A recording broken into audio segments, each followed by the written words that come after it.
one of the things that I love to do is to sit and draw on a size pad because it fits in my pocket. And then the ones I do while I'm watching television, I keep up on the next to the chair that I sit in watching television, and when the pad gets full, I put it up in a stack. One of the things that I'm always looking for is I'm always looking for in these drawings to look at what's happening in terms of the line and the shape and what I call the music in the line and shape. So it's keeping that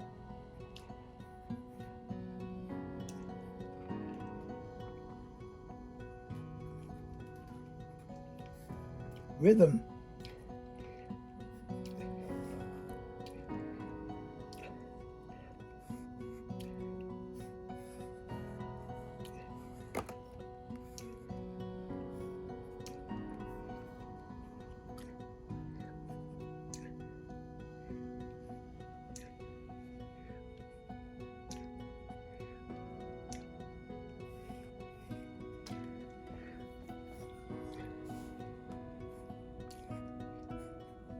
Talking about vegetables, so I thought give them a little kind of a tomato head or something.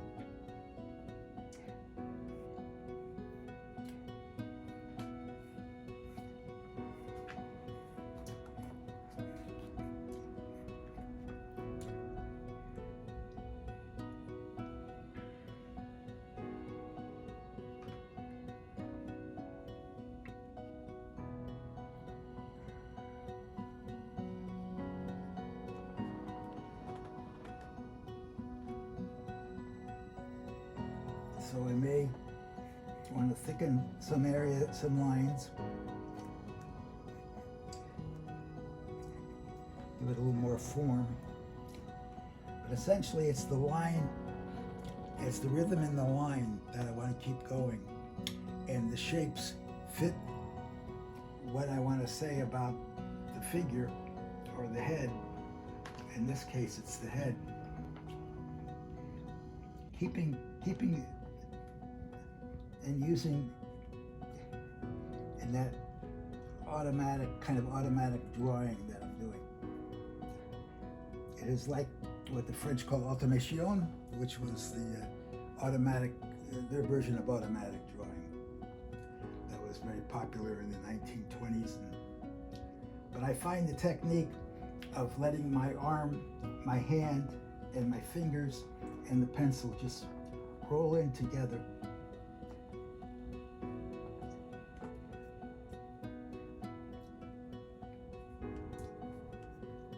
So keeping that movement and always having some kind of contact with the eyes and the other parts of the face, but the eyes being an important one on this one. So the eyes are turning like which way are they looking?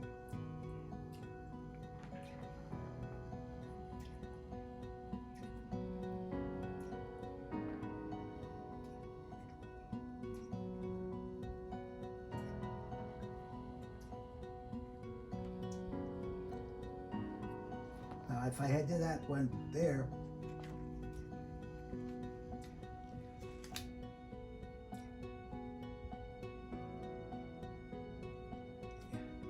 I'll go back and I'm going to do something different. I'm going to use a fatter graphite, Lyra graphite, the Austrian graphite. The Austrians and the Czechoslovakians make the best graphite.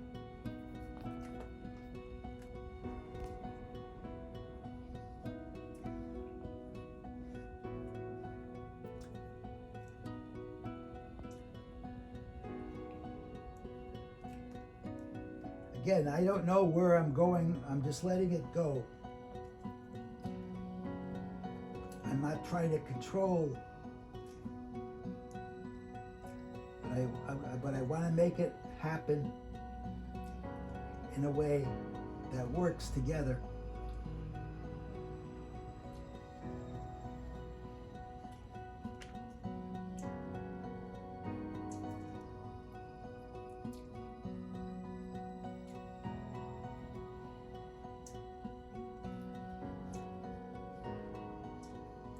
Just using this kind of a tattoos that you might see on a indigenous face in the Pacific Islands or something.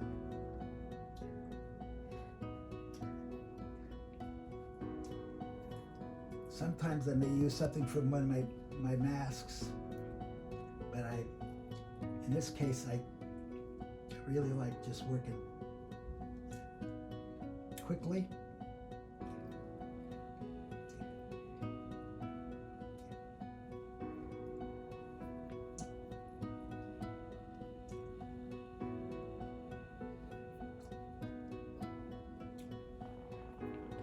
So I start moving, possibly playing with those dark tattoos.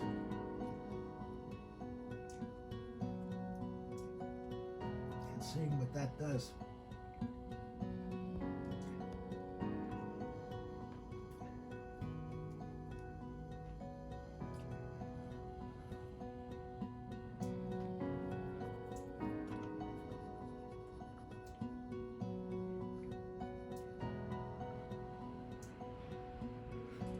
Going outside the form of the head, just to break it up. When I do that, it gives me a chance to play with a different rhythm. Rhythm is a very important part of the drawing process for me.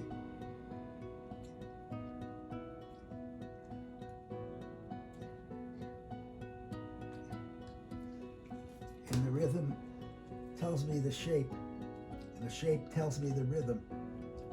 So that it's back and forth.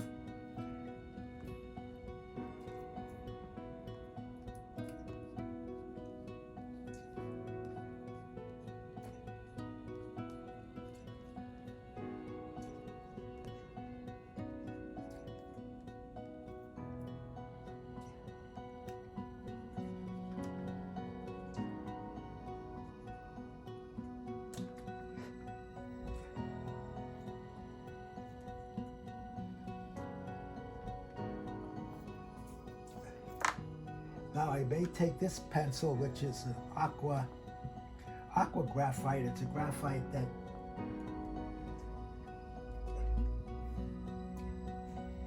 has that's when I wet it, I can make rays with it, or like a liquid graphite. So I will take a brush.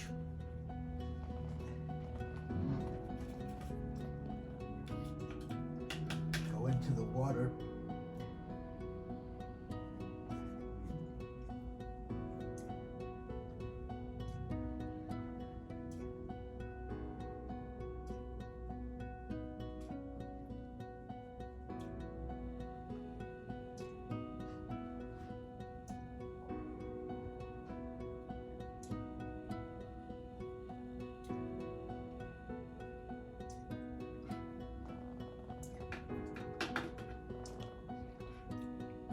Outside to make it come up, give it more dimension.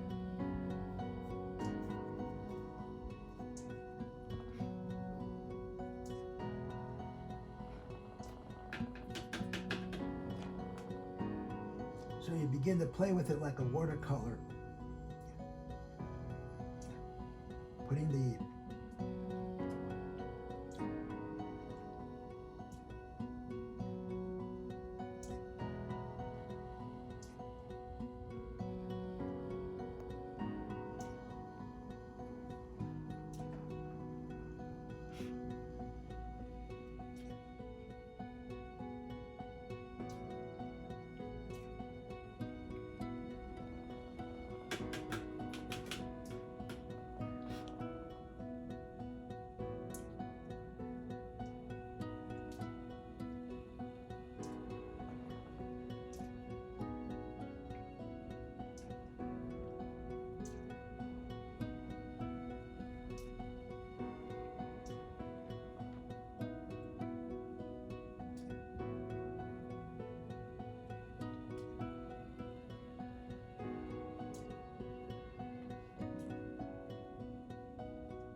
may come back in with the liquid graphite pencil and give it a sharper upper part of the lip. And gives it a little gloss up there.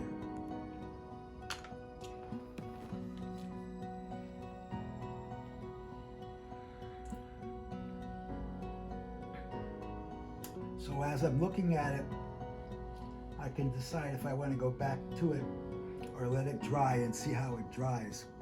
Because in this case, it'll get lighter as it dries. Again, the important thing is the rhythm and the lines, making the rhythm. And eventually creating a form with the watercolor, with the liquid graphite, or what they call aqua graphite is what they're calling it now.